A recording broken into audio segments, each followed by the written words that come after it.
IncubatorWarehouse.com presents Hatch Talk Podcast. Welcome to the first episode of Hatch Talk. Hatch Talk. I'm Sean Bailey. I'm Patrick Lyle. We're here to talk everything about chickens hatching and whatever else you need to know. Topic on hand: winter is coming. That's right. Winter's here. That's right. You got frozen water, no eggs. Frozen Everything you got chickens. to worry about. Frozen chicken, It's the worst. cold chickens. Yep. We're going to talk all about it. We're talking about the winter and what's it going to be doing on your chickens and how can you prepare for it. Well, a little introduction then.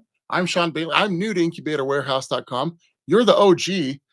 I'm the OG chicken whisperer, Incubator wizard. My name is Patrick. I've been with Incubator Warehouse on and off since 2017. And I definitely have an unhealthy addiction to chickens and chicken-related products. How long have you been tending chickens for? Oh, since I was just a wee lad. I grew up out of my grandparents' farm.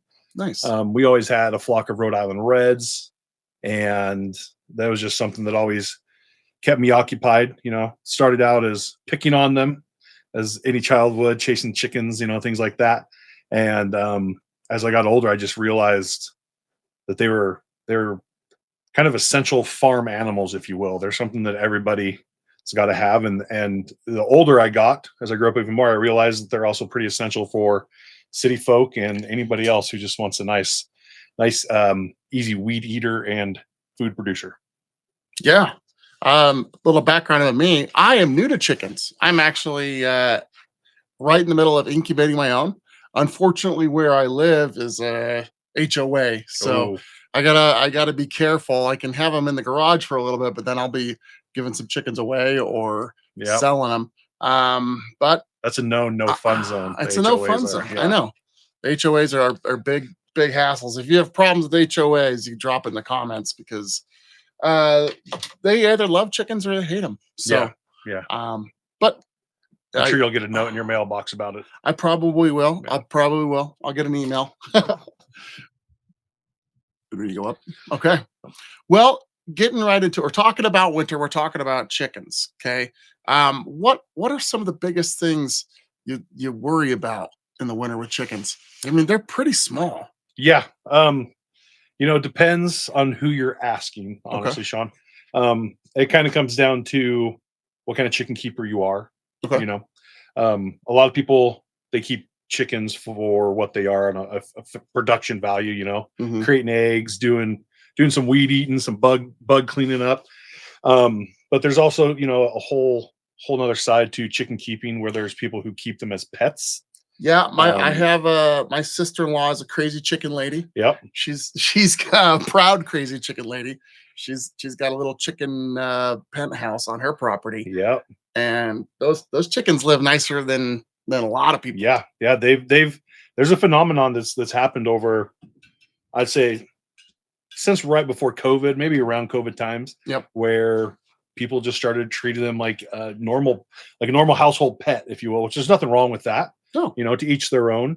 But yeah, so I would say for me personally, someone who uses chickens as a source of food, and to help, around the property and stuff like that.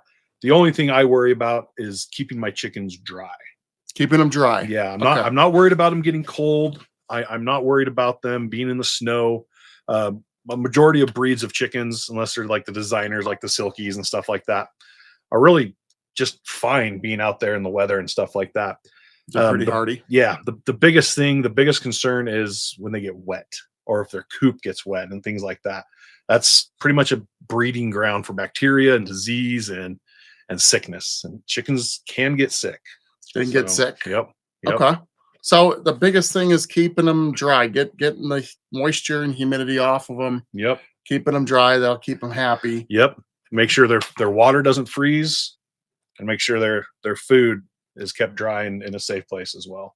Okay. Water doesn't freeze, food dry. Okay. Yep. Awesome. Well, we do have some a segment that we're going to call Keep It in the Coop or Is It Crap? So we're going to see a couple of clips and we'll talk about them. All right. First up, this on the winter subject. Here is this one. How do you keep your chickens warm in the winter? It's not with heat lamps. Let me show you what I do. These are both of my coops. These are not insulated and are raised. We get a lot of wind here, and that wind can really chill these coops in the winter. The eaves are also vented. That way we don't get a lot of moisture issues, but that also lets all that wind get in. There are really three things that keep my chickens warm in the winter. One is the mulch. So deep bedding, turning, adding mulch periodically, that keeps them warm. Also, anywhere from 5 to 15 chickens in these coops at any given time. So number two is their body heat. And number three, when it gets really, really cold and windy, I'll stuff a bit of straw into the eaves on the side that catches wind to help keep them warm. And so far, that's worked pretty great. All right, so that, I mean, he's covered pretty much what we're talking about. Yep. Keeping it dry, keeping it cool. Well, not keep it warm, but he doesn't have any heating elements in there. The way it should be. Yep. Yep. Now the chickens, I mean, they do produce a bit of heat themselves, so Yeah. They should You know, be fine. they've got themselves a nice feathery coat on. They're definitely not cold underneath there. If you've ever picked up one of your chickens in the dead of winter and felt it underneath all the down and feathers, they're not cold underneath there. So I think the coop it or crap it, is that some good chicken knowledge? That's some good chicken knowledge. Yep. I can't say I've ever had to put straw in any of the ventilation holes in my coops, but I can see in a windier condition where it might be handy. Now with the coop raised up like that, you think it would get colder because the wind's blowing underneath it too. Yeah, very well could be. But most of the time that the chicken is spending in the coop is perching. They're nesting anyways. So Okay. yeah, they're up there on their roost. They're not worried about that. They're just filling your floor with poop. All right. The next clip comes from the Chicken Smith Farms. Okay. Let's check this one out. Nesting anyways. So Okay. yeah, they're up there on their roost. They're not worried about that. They're just filling your floor with poop. All right. The next clip comes from the Chicken Smith Farms. Okay. Let's check this one out. Here are 3 mistakes to avoid this winter if you like having your chickens stay alive. Don't use crock pots or other hacks to keep your water from freezing. Crock pots aren't designed to function 24/7, and they certainly aren't made to be used outdoors. Using hacks like these are an unnecessary fire hazard. Opt for heated poultry waters that are safe and designed to be used outdoors. Adding heat to your coop is unnecessary and dangerous. Fully feathered adult chickens have an internal body temperature of around 105 to 107 degrees, and their feathers keep them well insulated and toasty warm all winter long. Don't cover all of your ventilation. Moisture has to have a place to escape. Ventilation. I mean, they brought out the crock pot. I mean, if you want to ruin your family's crock pot, go stick it in the chicken bin. I've seen people use the crock pot before. I've seen people go to pretty extreme measures to keep their chicken or just in general outdoor waters, flowing and everything like that. But the crock pot's definitely not the way you want to do it. That's for sure. No, I mean, that could short out and cause a fire. Yep. You got to watch out for that. You definitely want to get something like we have on incubatorwarehouse.com. You've got the water heaters. Yep. We have the water heaters for the 5-gallon waterers. You can use them on smaller if you want to. Yeah. But they're just essentially a little heat mat that goes underneath your water, keeps them warm. They're waterproof or water resistant. They're nice and tight and sealed in their own little kind of container. So you just, you put your water on top of that and you're good to go. You're good to go. Yep. One thing she did mention that I'm a huge fan of is not using the heat lamps in your coops. Yeah. Those are huge fire hazards. I see it yearly on any incubation or chicken forum I'm on. There's always at least 2 or 3 people who lose their coop and sometimes their flock. Oh no. Yeah. Burn the whole down. Yep. So don't get the heat lamps. Stay away from the heat No. lamps. Yeah. They don't need it. Yeah, They do not need it. I mean, even in really cold places, Mhm. you're talking Minnesota, I wouldn't even worry about it. If your chickens are dry, they'll be fine. Yep. All right, so keeper or crap at that one. That sounds Keeping like a it. keeper. Yep. All right. And up next, we got If you're like me Acres and you Adventure. don't want to put a heat lamp inside your chicken coop at all, there is a few things that you can do to help try to aid them. If they have a chicken run that you need to cover up, get some clear plastic wrapping like this Start putting it across any of the open spots in their chicken run. This allows sun to still get into your chicken run, but blocks any snow from getting in, and also blocks any of the cold, big wind gusts from getting in also. So let's put this on. Now you can see I got the whole plastic wrap on this half of the chicken run here. So that's gonna block a lot of the wind and snow that is getting inside here. Now the next step to aid to help your chickens where you don't need to use a heat lamp is adding some nice warm bedding inside it as well. So we're gonna get some straw in there for them and they're gonna enjoy it.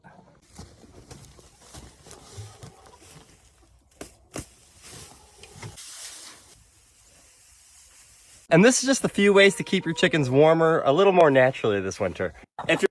So what do you think? I mean, turning the chicken coop into a greenhouse, I mean, do you think it's overkill? So to an extent. So what he was doing there was prepping, like he has an external run attached to his coop.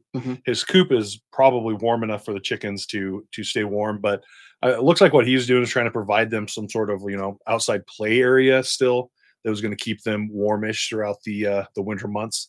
So this is more for your run than your coop.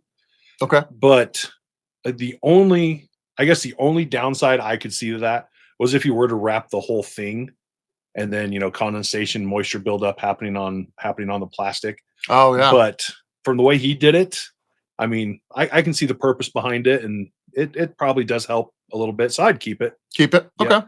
Yeah. I mean, you don't want to make it too toasty for them, but I mean, the fact is with chickens, the more I've researched and done, the more comfortable you make them, the more egg production is going to maintain. Yep. Yeah. So. Yep. All right. Well, that was Acres of Adventures Homestead. This one's from the All About the Farm. Let's check this out. Have you heard about the wives' tale about red pepper flakes for your chickens? It says to add it to your feed to keep your hens laying all winter long. It's also known to be an anti-parasitic. So far, the tale has told true for us, and I wrote about this and many more ways to keep your chickens happy and healthy all winter long. Comment. All right. What do you think? Red pepper flakes in your chicken feed? So I have heard about that. I know that that's considered anti-parasitic and that it does help with some health problems chickens can run into, especially during the winter months. I haven't heard that it helps with egg production. I don't know the scientific facts behind that, but it would definitely be something worth looking into before I make a good decision on it. I'm 50-50 keep it, crap it. Keep it, crap it. I Yeah. mean, it's worth trying out. We'll just, Yeah. I'd say test and see. We'll see if that would come up. I'm trying to think of how it would help with egg production. That's creating like a spicy internal chicken factory. I'm not an biologist by all means, but I mean, if a chicken is moving more, got more energy because it's spicy, that might kick it up. And it's not, they conserve energy in the winter. So if it's bringing more energy to the chicken, Yeah. maybe it's going to give it.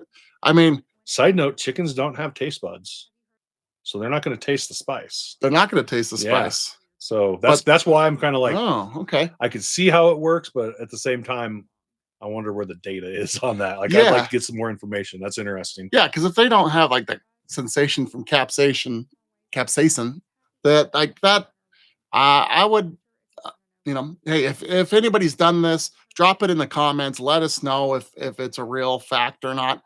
I mean, so far we'll just see what that looks like. Yep. But Yep. I mean, Give us all your scientific data. Let us know. We're curious. We'll see. We'll see if this is a go-to. Maybe it's something we got to look into to throwing some pepper flakes at the chickens during this winter. All right. This next from the garden next door. There are two ways that you can really help your flock as a homesteader, and one of those is by giving them extra feed.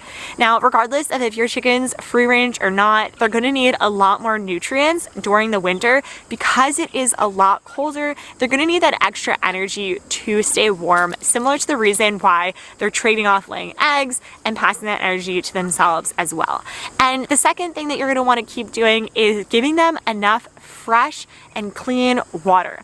During the winter, it can be really easy to let your water get frozen. We've definitely dealt with that. And you want to make sure that you're replenishing their water throughout the entire season so that they do have something that they can drink from at all times. It's something to keep in mind of because 75% of an egg is actually made up of water. So it's really important that they're getting enough water so that they can actually keep giving eggs when the time does come. There are 2 ways that you can really help your flock. All right, so keeping the chicken hydrated. I mean, that's pretty basic knowledge. Yeah, I feel that's kind of common sense right there. You know, regardless of the time of year, you want to make sure that your chickens are staying fully hydrated. Yeah, No one likes a dry chicken. giving them good access to water, and then giving them more feed does make sense. Yeah, it I does. mean, you want to supplement that their calories if it is winter. I mean, chickens don't shiver, No. but they are going to need more calories to burn for Yeah. what's going on in the winter. Especially if they're free range chickens, because they're not getting all that grass and everything that they normally be munching on. So I can see that definitely being important. Exactly. Okay. So that's a keep it, but it's pretty common knowledge. Yeah. So We'll call it a common knowledge keep it. common knowledge, keep it. There we go. All right. This next one's from the Homesteading RD.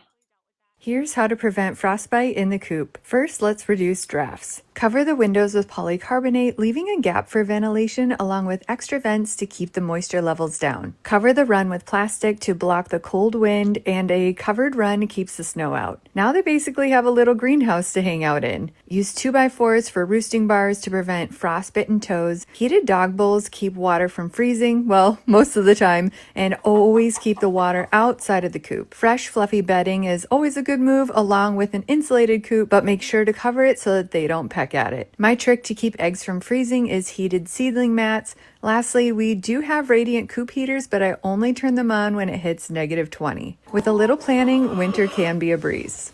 Here's how to prevent... Where is this lady? Yeah, -20. Wow. She's homesteading in the Yukon. That's serious. Yeah. That's some cold. We got an Alaskan chicken keeper there or something. Yeah, luckily where we're at in Idaho, we don't have to worry about those frigid temperatures. No. -20. Yeah, I mean, she's definitely going above and beyond for what most chicken keepers need to do. I would say for her conditions, she's doing very well. Like that is all some pretty good information. Just for the record, the 2x4s for the roosts is so they can fully cover their toes when they nestle down. So when you use a round one, they tend to wrap around it, so it can cause some frostbite and stuff on the toes if it's super cold. So the 2x4 just gives them flat foot and they can nestle sit right on down it. on it. Okay. Yep. Well, that's good to know. Yeah, you don't want a round perch. Yeah. For them to hold it, and that'll.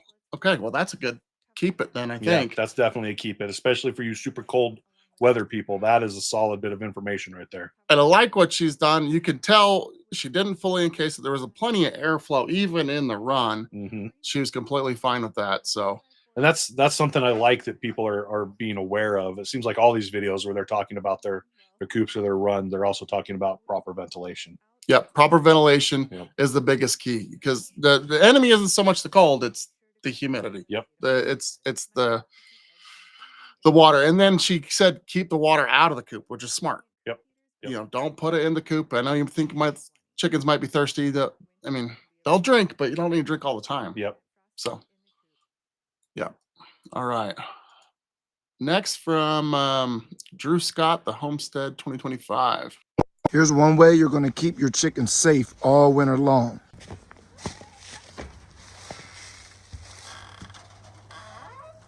We just experienced our first really snowy day. One of the best ways to make sure that your girls stay free from frostbite all winter long is to make sure that your coop's run is super dry. This is just something that you want to think about whenever you're doing chickens. If you live in a place where it's cold and you get winters that are pretty rough, think about your design of your coop and your run. You want to make sure that every place that your chickens are going to be is nice and covered and free from getting wet from the snow or the rain. But also, you also want to give them healthy snacks like leafy greens, because they're going to eat a lot and they need to eat because they need the energy to stay warm. Design your coop in such a way that your girls have places to go to stay free from the wind if it's too cold outside. If you make sure their environment is safe, I guarantee you about a thing with these chickens. They're hardy, they're durable, and they're made to handle this hard weather. Follow along for more tips on backyard chicken keeping. I'm Drew at the Scotstead. I'll catch you on the next one. Here's That makes sense. He has some pretty good points. I like that he he tells everybody to have like environmental awareness. You know, if you're living in an area where you're going to take some extra precautions, make sure you design your coop appropriately, things like that. Definitely with the extra leafy greens and everything in there, I'd say to keep it. Yeah, keep it. Yep. You know, give your chickens more, they'll give you more. All right. You got me looking forward to some crap it now. Yeah. Everything's been really good. I know. Let's see. There's a little chicken hack from Jamie Elmo, the Elmo's World. This is how to keep your chicken's water from freezing without electricity. Reuse some bubble wrap in an old tire for insulation, then get a rubber feeding bucket and fill with water. This is optional, but putting a couple ping pong balls in the water can help it from freezing. Follow along for more chicken tips. So they're putting the bowl in an old tire with hay and bubble wrap. That's an old school way of keeping it warm. I can see where that's applicable if you don't have, you know, any electricity running to your coop or anything like that. That's only going to work if it doesn't get too cold, though. Yeah, I don't see that being a surefire way to do it. The ping pong balls are meant to float around to keep the ice from building up, but eventually, if it's cold enough, it's just going to freeze around them. I don't want to keep it, but I don't want to crap it. Yeah, it's not crap, but it's very situational. Is what we'll call this one. I guarantee that lady in Nome or Alaska or whatever, where it was a -20, that's not going to work. Yeah, no, that's not going to work. One slight breeze and that's frozen over already. But I could definitely see how this would be applicable in certain situations. Yeah, I agree. I think you can definitely try it and see if it works, but I mean, it's not going to beat having a radiant heater. Yeah. I mean, if you have and I couldn't tell it looks like she put it in her actual coop there at the end. Yeah, let's see. We don't want to do that. And fill with water. This is optional, but putting a couple ping pong balls in the that's in the coop. So you definitely don't need to do that. Don't put it in the coop, people. Yeah. The coop is where they poop a lot, and that's going to get in their water. And you poopy water, you want to replace it all the time. As they're drinking the water, they're going to be slopping it around into their dry bedding, which is going to create humidity. So definitely keep that on the outside. I can see, now that I'm kind of thinking about it, I can see how the theory behind it and why it works, because you know it's got mild insulation, things like that, but definitely not the most ideal. Definitely not the most ideal. Yeah. All right. Well, I think that's it. That's a good run for Coop It or Crap It so far. I'll be on the more for chicken content. If you have some more chicken hacks, drop us a line, leave a comment. We'll check it out. And we'll on the next segment of Coop It Crap, we'll see if it'll work. And even if it's not yours and you just see something on there that you want us to look at, tag us. Send it. Yeah, put it up there because you know, I want to see some crappets. Yeah, let's throw it at us. Yep. All right, so now we've got it. We're going to be doing a product review. Okay, we've got an improvement. Well, I'll let you take it away. Let's see what we got. Yeah, for sure. So anybody who I just disappeared there for a second. Anybody who has been in the incubation circle or whatever for a while is familiar with the styrofoam incubators. Right. I would say the name brands they probably know the most are going to be Homesteaders and Little Giant. Right. Followed by Farm Innovators and things like that. For years, decades upon decades, Homesteaders, who's made by GQF, Georgia Quail Farm, has been the same cases. You know, they'll change their their thermostats and stuff throughout the year or the time, but they've always been their standard. This standard styrofoam case. This is a model 2370 right here. This is one of their newer models. But it's always been the same setup. You got the styrofoam case, you've got your plastic mesh floor, used to be metal. They quit doing that because that was causing some issues with rust and everything like that over use. Throw that right there. We've got the water tray that goes here in the bottom. Kind of a pain in the butt to get to. It's always just kind of been a pest because it's underneath the mesh and everything like that. But regardless, this is what people have kind of been used to over the years. And it's got some people have certain views on it. People think the styrofoam or the polystyrene, whatever you want to call it, is cheap and it damages easily, which it does. It can take you know some little hits, but it does damage easy. It scuffs, it leaves marks, and it's kind of hard to clean. You know, after a few hatches, it gets kind of nasty in there, but you can keep them clean. You just don't want to wait to clean it. Yeah, yeah. You want to finish your hatch and clean it on up. After the lockdown, you want to give it a good scrub down. Yep. But apparently, GQF has been paying attention to the criticism over the years, and they decided that they were going to move on from these styrofoam cases and the Hovabator line in general. Oh wow. They're not doing away with it completely. I'm sure as long as there's a need for them, people want them, they'll still keep producing them and everything. But they're moving on to something a little more modern. Something that big upgrade. Yeah, something that you would expect to see in the year 2025, 2026.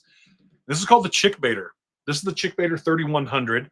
This is the updated version of the 2370, the model I just showed you. Same thermostat, same heater module, and everything like that.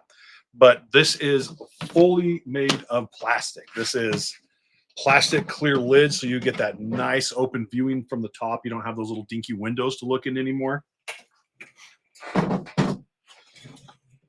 Same with the floor here, but no longer do we have the clear water tray. Yeah, we now have a built-in humidity system in the base. Oh, that is built in. Yeah, and it's got a port on this side too. Yeah, so instead of having to add water through the top like you would previously, now comes with a little water bottle.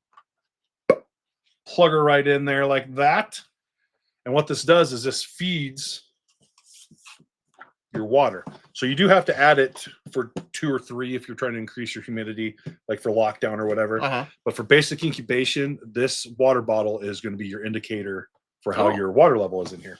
Well, that's a lot more convenient. Yeah, this is kind of what I consider like modern design for incubators nowadays. You know, a lot of them have done away with the added water trays. A lot of them have switched over to like outsource or outside feed for the water. So what GQF has done here is just modernized what we're all used to. Well, and I mean, honestly, if the type of buyer too that I would see buying this too, because it is more of a visual experience. This is a great unit for if you have like kids, you want to show them the experience of incubation. Yep. If if you're a teacher and you're going to be incubating eggs for a science project, that's a much more visual aspect. The only thing I think is kind of funny, and I could see where they got the name, because it's an incubator for chicks, so a chick baiter. But I mean, they should have consulted any 12-year-old boy. Yeah, when it comes to the name. The Chickbaiter definitely is not my favorite name for an incubator. They definitely went out a little bit on that one. Funny story, we actually used to have a Chickbaiter as well. Oh, really? Yeah, it was one of our very first incubators before I even worked here. It was a terrible incubator, just in general. Didn't last very long, but we had a Chickbaiter as well. GQF now has a Chickbaiter, and I think just from my limited use of this thing, I think this is a huge upgrade to the styrofoam units. Now, the only downside that I do see from this is that the styrofoam, it creates a great source of insulation. Right. So it's really easy to keep temperature steady, regardless of like outside conditions. You know, if your room's a little cold or whatever, it's generally pretty good about keeping everything warm. Haven't tested this in like a nice, cold, kind of wintry room yet or anything like that. I assume it's just going to cause the heater to have to work a little bit harder. But that would be my only thing that we haven't fully tested yet that I am concerned about, is this plastic lid not being great for holding in the heat, because the base, if you feel the base is actually kind of thick. There's something in between the plastic layers there. Yeah. I haven't got permission to rip it apart yet. I'm waiting for that day. I cannot wait to rip this thing in half and see what's in there. But as far as I'm concerned, I would say on a scale of 1 to 10, this is definitely going to be a pre-test. I'm saying it's about an 8. Well, I mean, comparing the models, it's quite an upgrade. I mean, when you're talking about something from, just styrofoam up to nice durable plastic. Yep. I mean, that's the biggest thing I'd worry about. That is, for some reason, something falls on it, cracks, it's broken. That's broken. Yeah. That's solid. And visually, I think this really stands out against a lot of other plastic incubators. Just because you have that traditional look. you're like, oh, I've seen this before. I've seen this somewhere. And then hopefully people will be able to, to recognize GQF as the ones who made the Hovabator and say, oh, okay, this is from GQF as well. That's something I feel a lot of people aren't aware of, is that GQF is not only the ones who make, like, we're just going to say the world's best cabinet incubators with the 1500 series, but they also do make the Hovabator line of incubators. So you don't really see a lot of those in the stores. They're not on like retail shelves in a lot of places like Little Giant and stuff like that, and Farm Innovators. But as far as tabletops go that we don't make, I would say that they're my favorite. Gotcha. For sure. Yep. Yeah. Solid unit, solid upgrade. Definitely worth the upgrade if you're in the, if you have a Hovabator, if you have the turning racks, you have all the things that already go along with it, and you're looking to upgrade, that would be a good route to go, in my honest opinion. So nice. Yeah. Put that back. Well, I think that's great. I mean, product review, and we'll just further testing, and we'll give you more of a breakdown as testing comes. But I mean, switching away from the Hovabator brand might be a little hurt from it. Switching into the Chickbator, but we'll see. Yeah, and I think that's why they're going to keep them in production as long as they're still, people are still wanting them. But with most businesses, I mean, I can see what they're doing. They want to upgrade and move on, but at the same time, they're kind of covering themselves by not getting rid of their flagship tabletop units, which is smart. Gotcha. Yep. Well, and I mean, for size wise, I mean, it looks like they could do quite a variety of different eggs. Is it the same capacity on those two? They look the same. Same capacity. Still uses the same egg turners, everything like that. The only difference between the two is that our egg turner that we make for these, the Incuturn egg turner, right? We haven't made a clip yet for it to clip onto the plastic model. The one we have, it clips onto the side of the styrofoam model, and the egg turner goes in the base. So we're developing a clip for the plastic one. Once we have that live, we'll get that up on the website. Current R&D right now. Yep. Awesome. Well, I think any other things? Let's recap a little bit for everybody for the chickens and the winter. So the biggest things, the biggest takeaways from learning about more chicken and winter prep. Number one, you want to make sure everything is dry. Yep. Whether it's adding in more insulation, whether it's keeping the run dry, putting more, wood chips or, hay or whatever you're doing down, keeping them nice and dry is going to be one of the biggest things. Yep. Nice and watered, obviously. Yeah. You want to make sure they have the basic needs for life, food and water. That's for sure. Expect egg production to slow down. It's just the time of year where they're shifting their internal resources into, keeping themselves going. Obviously you could use something like our Laylight 2 or whatever to help. Well, that's true. If the sunlight's getting less, that you can trick the the chickens by adding a Laylight in there. Yep. Which might keep it. And that's not only applicable to winter weather stuff. Yeah. That's just in general, depending on the time of year and stuff like that. It's something people use. If you're worried about egg production, then that's definitely worth looking into. But just kind of keep in mind that your chickens have a finite resource when it comes to their egg laying. Right. And when they're out, they're done. Yeah, they got 2 years, Generally, 3 at most, usually for chickens. So, Yep. And at that point, they, depending on the kind of person you are, they either become stew or they're retired and they just get to live out their lives, eating bugs and eating for free, if you will. Yeah. And they go from making chicken to making chicken poop and helping your garden. Yep. I've always been one of those guys who, if the chicken puts in the time for me, I just can't bring myself to put it on the butcher block. That's I keep that for all the jerk roosters. That's where they go. But that's where the roosters go. If a pullet's putting in work and it's lived out its life for me and done its things, then I can the best I can do for it is just let it live out its life, doing its thing. So just because your birds aren't laying anymore doesn't mean they got to go. Keep that in mind. Unless you want. Unless you're hungry, you need some stew or whatever. I get it. Not everybody wants to keep around what they consider a freeloader, and I understand that completely. But their usefulness goes far beyond eggs. That's true. Well, I think that's a wrap for the first episode of Hatch Talk. Happy hatching to everybody out there. Any other questions or anything else you want to say? No, just remember, whether you've bought something from us or not, we do have a service line and we do have a service email address.